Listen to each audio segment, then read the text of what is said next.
Hello, welcome again to Mr. Paul's Pantry. I'm Mr. Paul. Nice to see you back again, and if you're new here, a very warm welcome. Now today I'm going to show you something that will be useful to a lot of you, not everyone, but a lot of you, for Christmas. And that's good old-fashioned sausage meat, which is difficult to come by these days unless you actually use a local private butcher. Supermarkets sell the most atrocious sausage meats I've ever seen in England and here in Spain as well. But anyway, this is an English sausage meat which you can use for stuffing birds or making forcemeat stuffings, stuffing balls, anything like that. And it freezes very well. You can make a batch and keep some and use it occasionally throughout the year when you have a roast chicken, etc. Okay?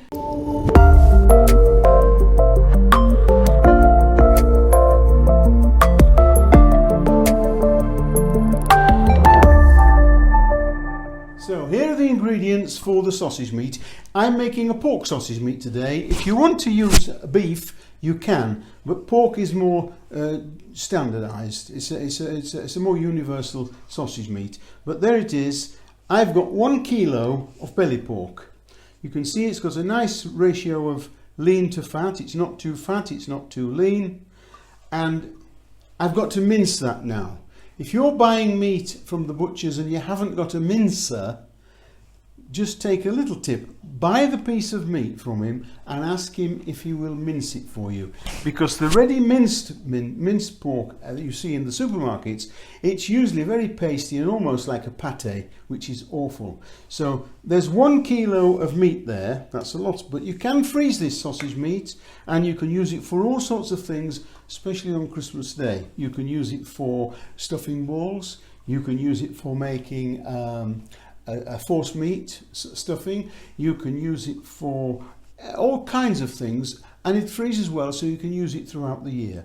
Now that's got to be minced. Now the other thing we're going to use is some fine breadcrumbs. Now in the trade we always use rusk because it's manufactured, but breadcrumbs are just the same. Fine dry breadcrumbs like I've got here, that's what you need. And the seasoning is just a mixture of salt and pepper and nutmeg and coriander and parsley, and the recipe for the seasoning is underneath the video. And there are various variations of seasonings in sausage meat. We've got Cumberland and Lincolnshire and Irish, all those things. I will put some different recipes both underneath the video and on my website. So if you want to change the flavour of your sausage, you can. This one is my family's own sausage mixture and it's called Yorkshire Pride, okay, which my stepfather used for many years. And then we have some iced water. Those are the only things we're going to use for this sausage meat. You can mix it by hand. I can't do it today because of my arthritis, but I put it in my food mixer. But you can mix it by hand or by a food mixer. It doesn't make a lot of difference. I'll get this minced and I'll be back shortly. Okay, right, I've got the meat minced here, as you can see. It's a nice coarse mince. It's not too fine. It's a nice mixture of fat and lean, as I said. And I'm going to put that straight into my food mixer. And I'm just using, mine's a Kenwood, so I'm using what they call the K beater or just the ordinary paddle beater, that's all. You don't need a whisk, you don't need anything different. And then I'm going to sprinkle on there the seasoning and the breadcrumbs. The full description and the full recipe, all the quantities, are underneath the video and also on my website. Okay, now I'm going to just put in a little of the water there, just a little. And we're going to give that a couple of turns on the machine. Just to distribute the seasoning, make sure every bit of meat gets a bit of seasoning and some breadcrumb. That will do. Now we're going to put in the rest of the water and turn on. And we're going to mix that now, excuse me, until it's perfectly homogenized and everything's distributed evenly.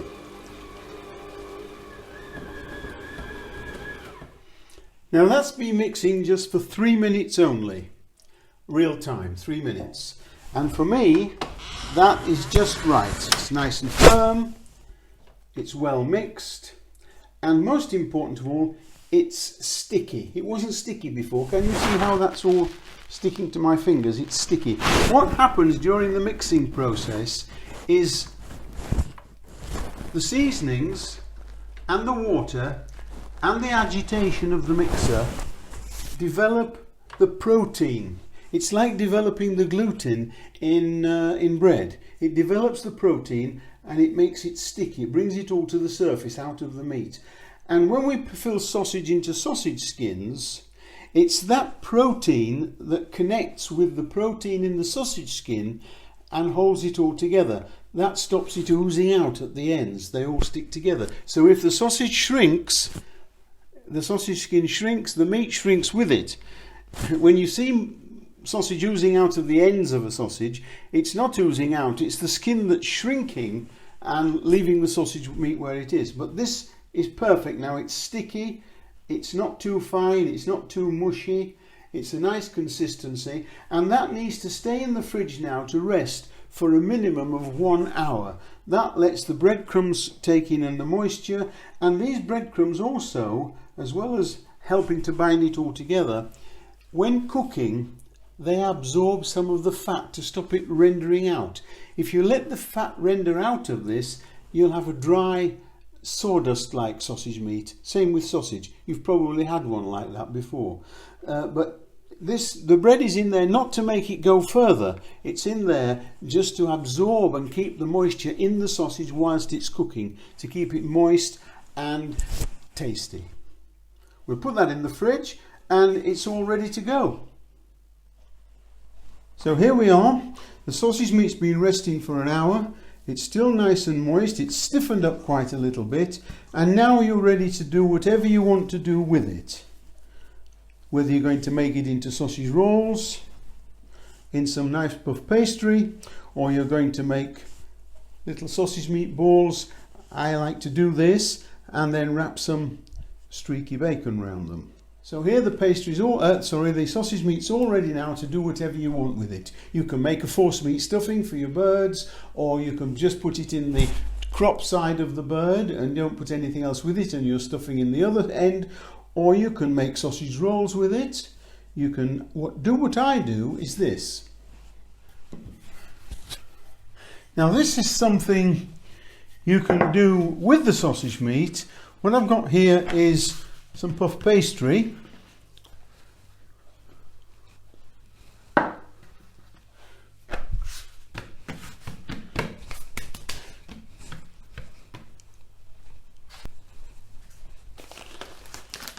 And I've got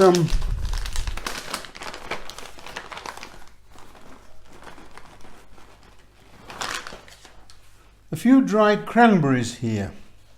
Now you can either use dried cranberries like this, or you can open a jar of cranberry sauce and spread some just along there like that. Just put a few more on there. So there we are. And next I'm going to put some sausage meat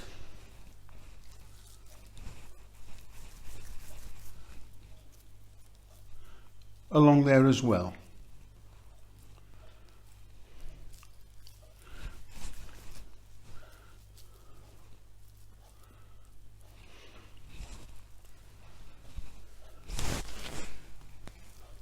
Now this is just one of the things that you can do with the sausage meat that you've made, as well as making ordinary sausage rolls, and as I said before, making a forcemeat stuffing for your birds, or put round the pork, whatever you want to do things like that. So I'm just trying to get a nice even filling of sausage meat there. Now I'm going to take some egg wash, and I'm going to egg wash all along one side like that.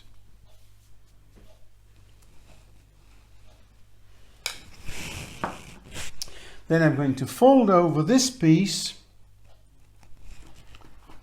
over the sausage meat and roll it So we finish up with the seam underneath, like that.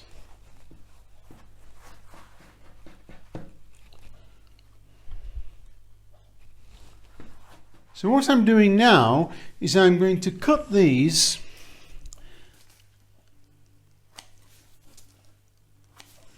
don't know if you can see that on the camera, but I'll cut them down not right through. I don't want to go right through. I just want to go 2/3 of the way down. If you can see what I'm doing there. Can you see that? I'm cutting 2/3 of the way down.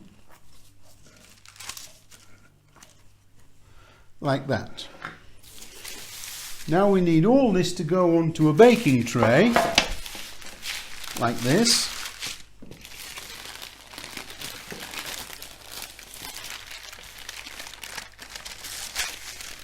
Without disturbing it. And I want to try and bend this round gently, if I can, without damaging it too much.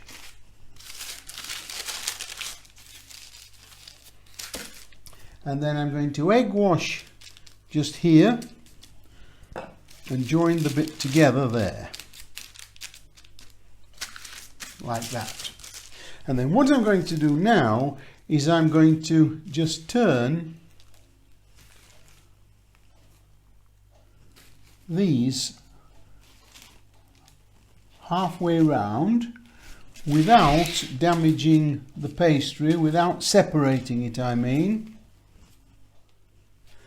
And then I'm going to egg wash the whole thing all over, like this. All the pastry that's showing. And that's going to go in the oven now